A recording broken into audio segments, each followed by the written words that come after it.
ხო ვთქვით ჰარი ჰუდინი და კოპერფილდი რო მარადონა პელი არის. ხო და აი მესი რონალდუს კალიბრის ილუზიონისტი დღეს არის დევიდ ბლეინი, რომელიც აკეთებს ესეთ ფოკუსებს, რომელიც უკვე ფოკუსი აღარ არის და მართლა აკეთებს რა ეს ადამიანი.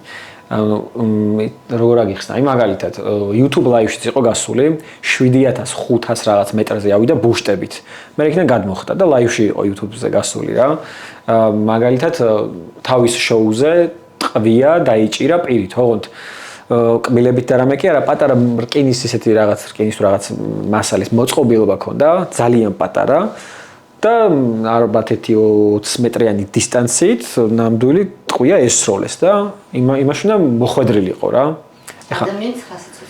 ხო, რაღაცა ჩავიდა ერთ-ერთი აფრიკის თუ რომელიღაც მოკლედ ერთ-ერთ კონტინენტზე რა. კბილიც არ გაბზარვია, მაგრამ არა, ეჭირა რა უბრალოდ რა და აი ხა რაც არ უნდა მაგარი პროფესიონალი მსროლელი მომიყვანო, არ დავდგები რა, რომ მოდი მესროლე მეთქი რაღაცა ტყვის ზომა იმაში რომ გამარტყა, ხო, რა თქმა უნდა, მაგას არ გავრისკავ, იმიტომ რომ ოდნავ შეიძლება სროლის დროს რა ესე ოდნავ რომ გადავიხარო, სულ წამაცლის თავს, მაგრამ ამ ადამიანმა ლაივში თავის შოუზე გააკეთა ეს რა.